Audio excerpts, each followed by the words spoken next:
Welcome to What's Cooking Innisfil. My name is Sarah and I'm so excited to be returning this week as your host chef to share with you one of my newly discovered favorite recipes, beef and celeriac stew.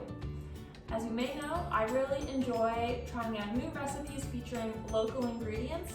So for this recipe, we'll be featuring celeriac. This is also known as celery root, and I just picked it up from Cookstown Greens. So our other ingredients for this recipe are chunked beef. This type of beef is really cheap from the grocery store. It's meant to be used in stews like this. It's not beautiful looking, but it is very, very tasty and full of flavor. We'll also use a bit of olive oil, just a few small potatoes. You can use any type of potato, but I'm using these little red ones. A couple tablespoons of minced garlic, 2 carrots, a few celery ribs, 1 yellow onion, of course, our celeriac, a bit of red pepper flakes, a little bit of flour, which we'll use to make a slurry and really thicken the stew, some beef broth, a few bay leaves, some salt, a little bit of lemon juice, and 1 cup of frozen peas to add some iron to our recipe. So to get started, I have my large pot over here. So I'm just gonna add a little bit of olive oil to the pot. I'm just gonna eyeball it, but about 2 tablespoons will be enough.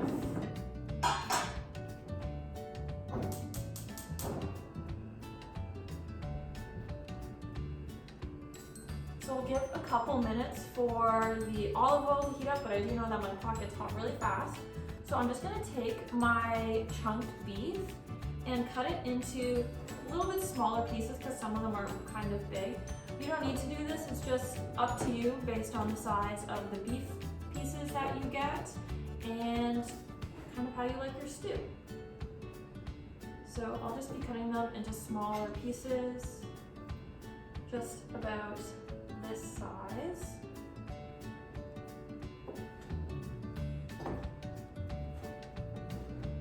And then once I'm done and my pot's heated up, they'll just get added straight to the pot.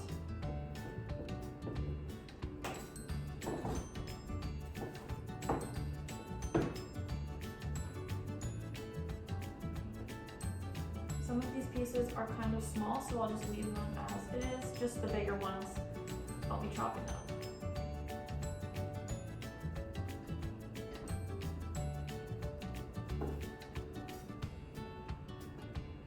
Alright, so the beef chunks can all get added to the pot now. It's already nice and hot. So I'm going to have to turn down my heat already.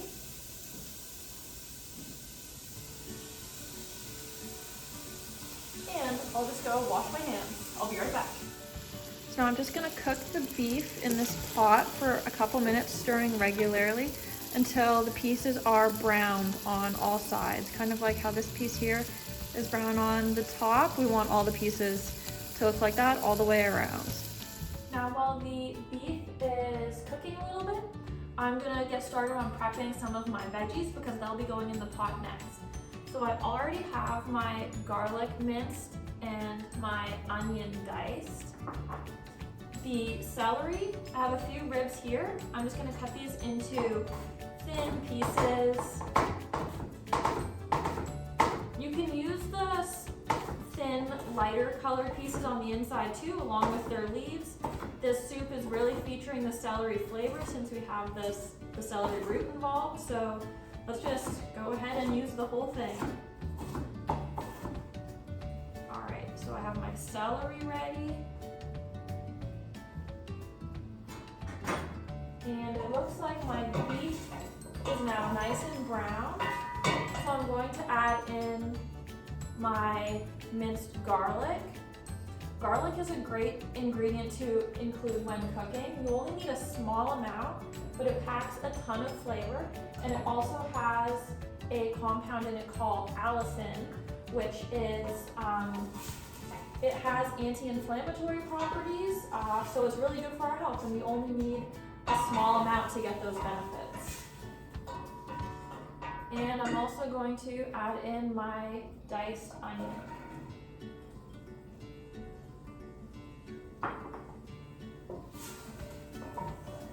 Okay.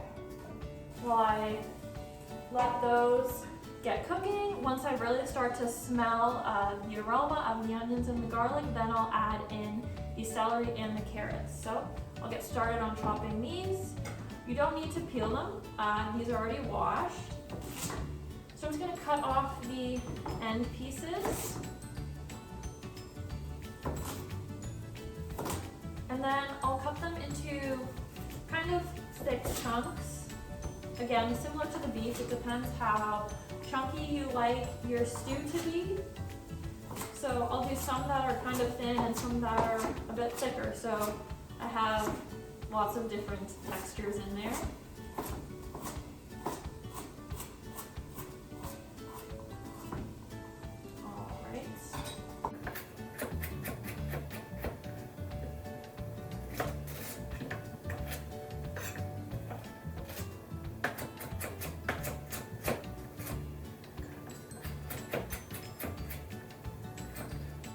Give my mixture a little stir so nothing's getting burnt. And everything's looking pretty good in there. Just finish this last piece of carrot.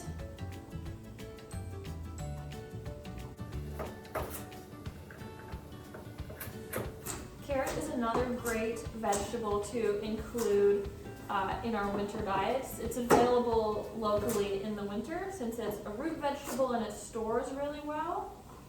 So that's another great way to get your local fruits and veggies in when it's not exactly the peak of our gardening season.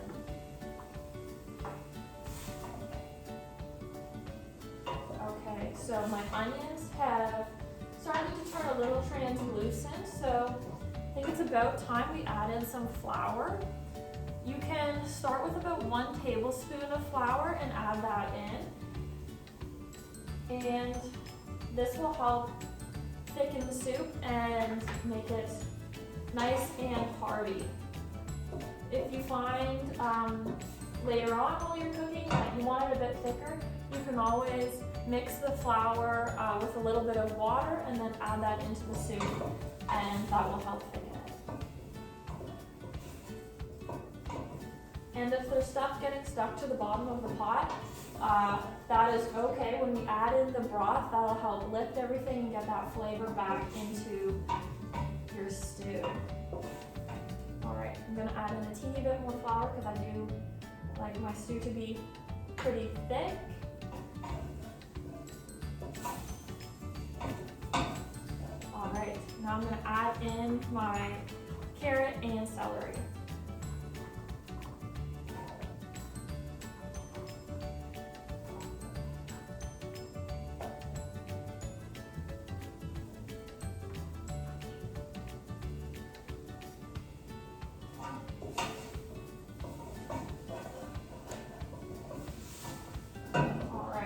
Give those a few minutes to start to soften, and while that's happening, we can prepare our potato and our celery root.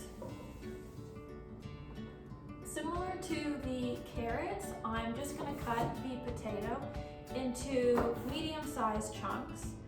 So I'm just cutting it into quarters like this, and then from there I'll cut them into little wedges.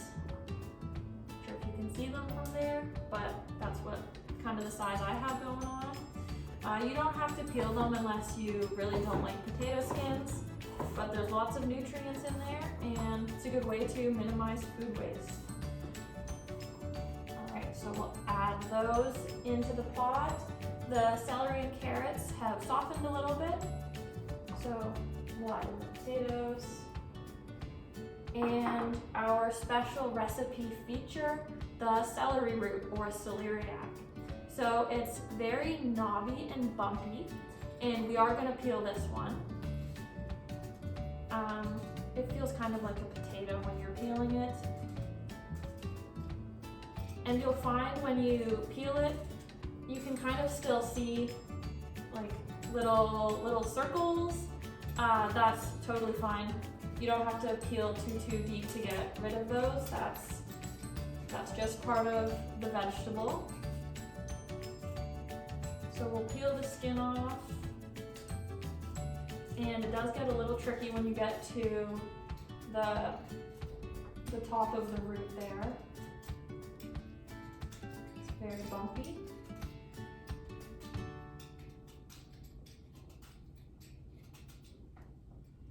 But we'll just be careful, try to get as much of the skin off as we can, and then we'll chop it up.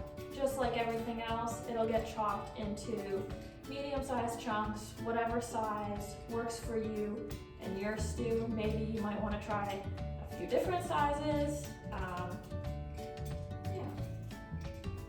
All right, so it's looking pretty peeled.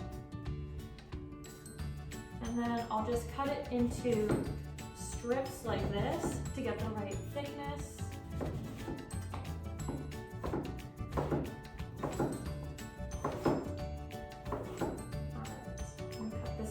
Is really hard to peel in the little crevices there.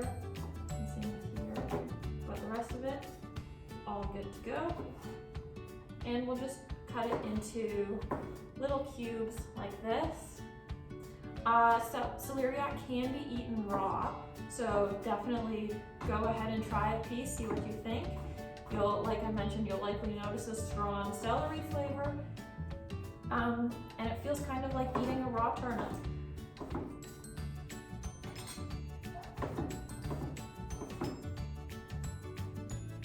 Celeriac is a lower glycemic index vegetable compared to a potato, for example. So it is something that you can substitute potatoes for if you're trying to watch your blood sugar and not have it quite spike and crash so much. So you could add celeriac into a recipe instead of potato. Of course, it'll have celery flavor, or even kind of do it half and half. So you still have the creaminess and the flavor of the potato, but some additional or different nutrients from the celeriac, and then also a little bit of a more stable blood sugar response. So now I'll add in my celeriac.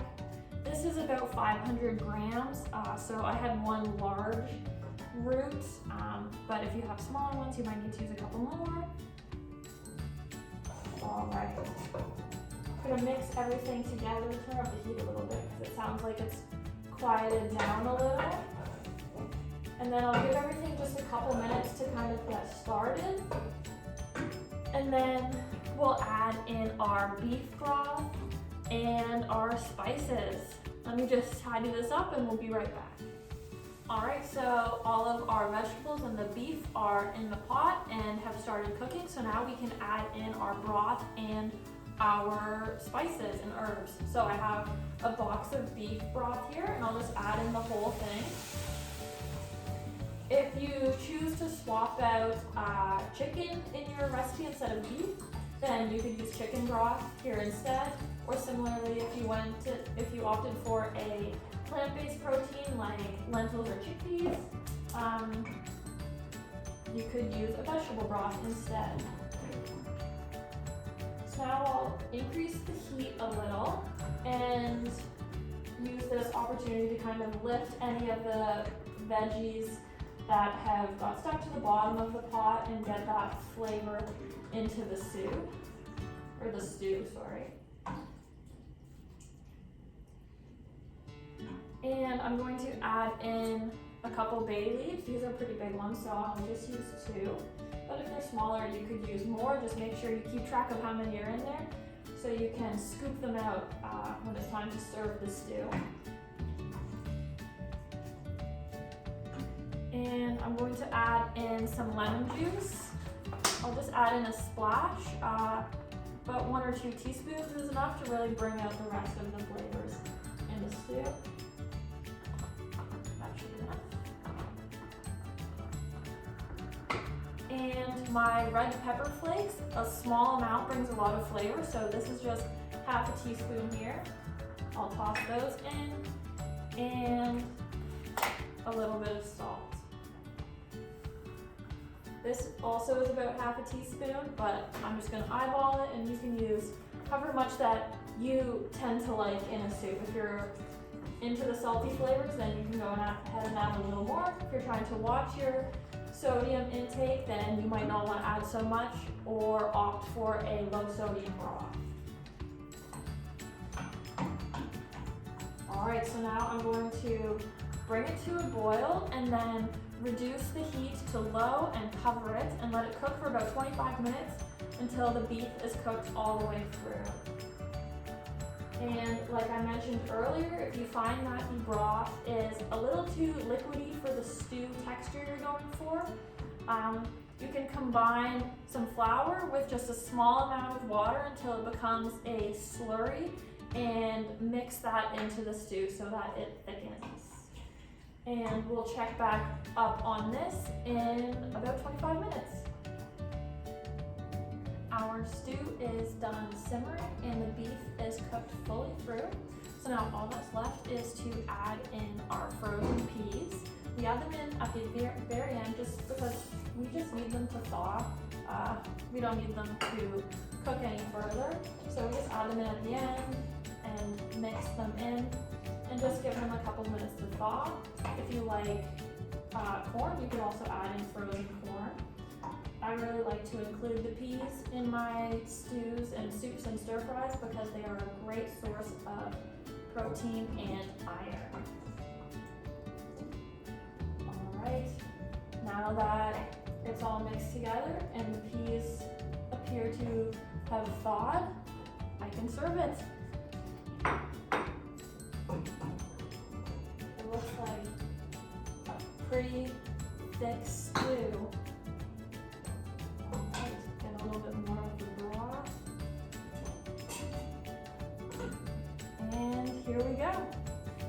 I hope you all enjoyed cooking with me and have maybe been inspired to try a new local seasonal vegetable. See you next time.